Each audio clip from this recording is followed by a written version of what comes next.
Viongozi wa dini, viongozi wa serikali wakisema 1, 2, 3 kwa yotokea yote kwa yote, Mungu awape faraja ndugu wote ambao waliopoteza ndugu zao. Mungu awafariji na Mungu awape neema hiyo ya uvumilivu. Lakini vile vile nimeona baadhi ya viongozi wa serikali nao wakisema haya yaliyotokea na kadhalika. Pia Mungu atubariki na tupe moyo mkuu.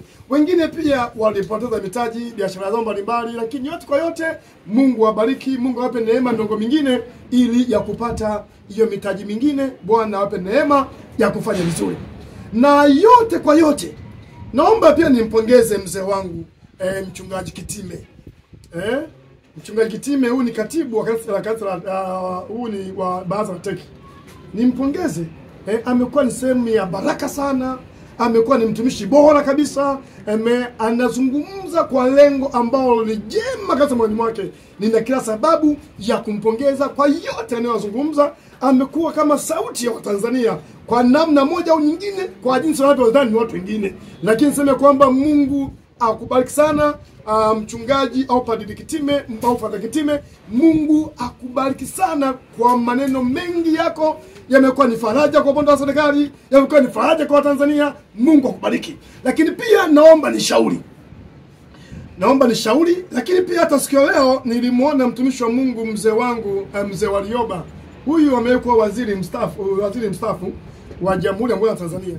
Pia kuna maana kazungumza kwa uchungu sana, akasema mambo mengi kwamba namnukuu, alisema kwamba watu waliouawa siku ya uchaguzi 2025 ngapi kwa 29 sio 2010 Oktoba, kwamba walikuwa ni wengi kuliko vita vya Kagera.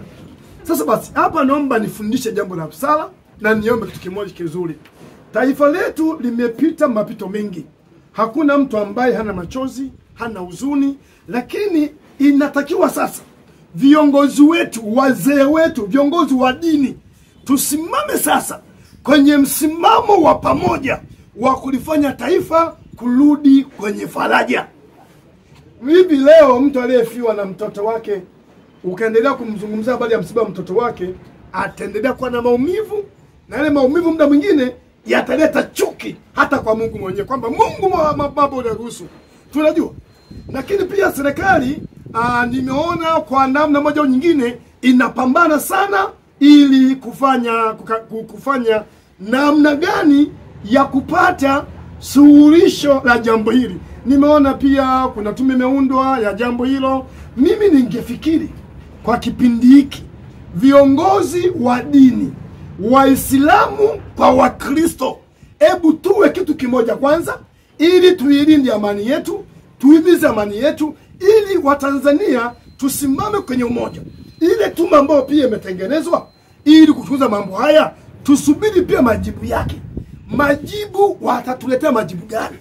Mmepata tu. Sasa majibu ambayo atakuja kama ni tofauti na mtazamo wa Tanzania wote, tuna kila sababu ya kuhoji, ya kulalamika, kutoa maoni hayo. Ila kipindi hiki tunapokwenda kusherehekea siku ya Christmas, mimi niombe viongozi wa dini zote tusimame kuwa washiriki wa kushiriki kwa ajili ya kuitunza amani ya nchi yetu.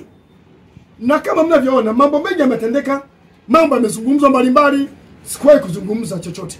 Lakini leo naomba mjue, naanza rasmi, na tunapoelekea yako mambo mengi Watanzania myajui, mimi nayajua na nina ushahidi nayo. Haya mambo haya yote nitaweka yote bayana. Nitazungumza vyombo vya habari vitasikia, wananchi yatawafikia. Unajua kuna mambo ambayo hamwezi kujua wote.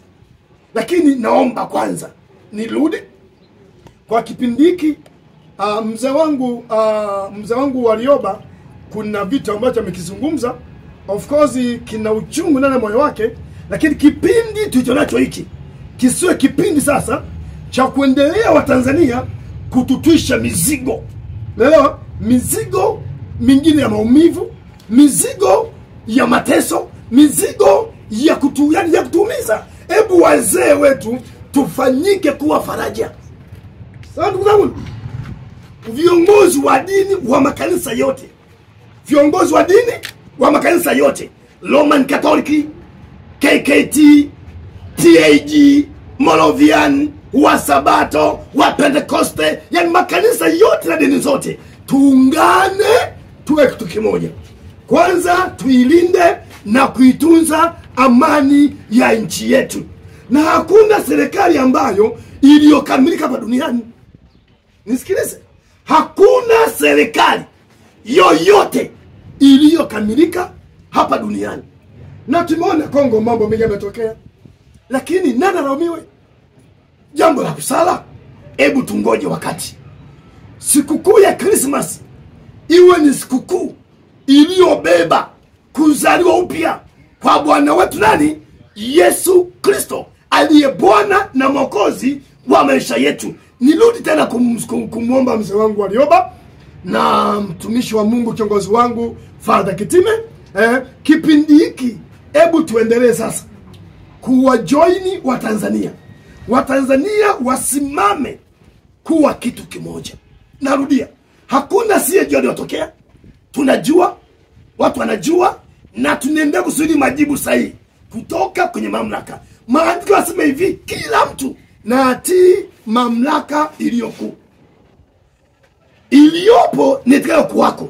Kwa viongozi wa dini, nahitaji tuwe kitu kimoja.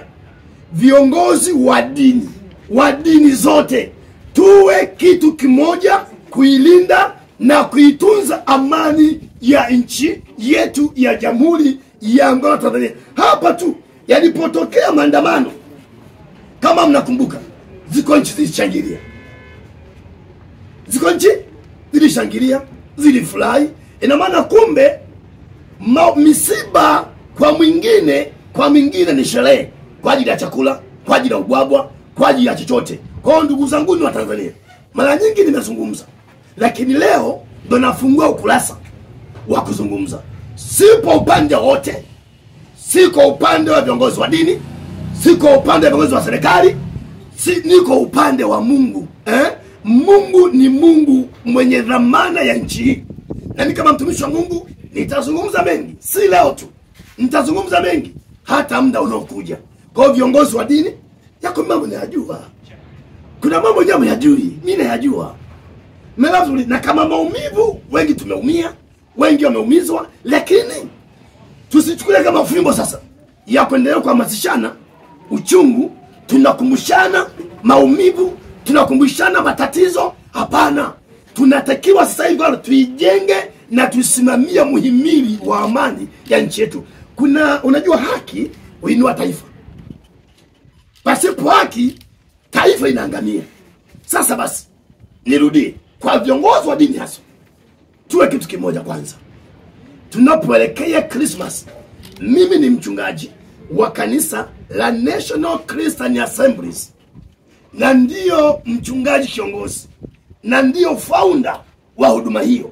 Ninapozungumza haya ninamaanisha, hebu tunapokwenda kusherekea sikukuu za Christmas, natamani kuna viongozi wa dini wakihubiri amani, wakihubiri utulivu.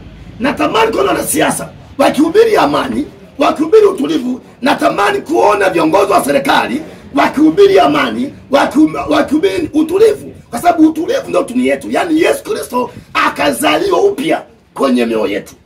Bwana apewe sifa. Ndugu zangu waandishi wa habari, naomba kwa haya mnyachukue, munifikishie kwa Tanzania, na Mungu awabariki.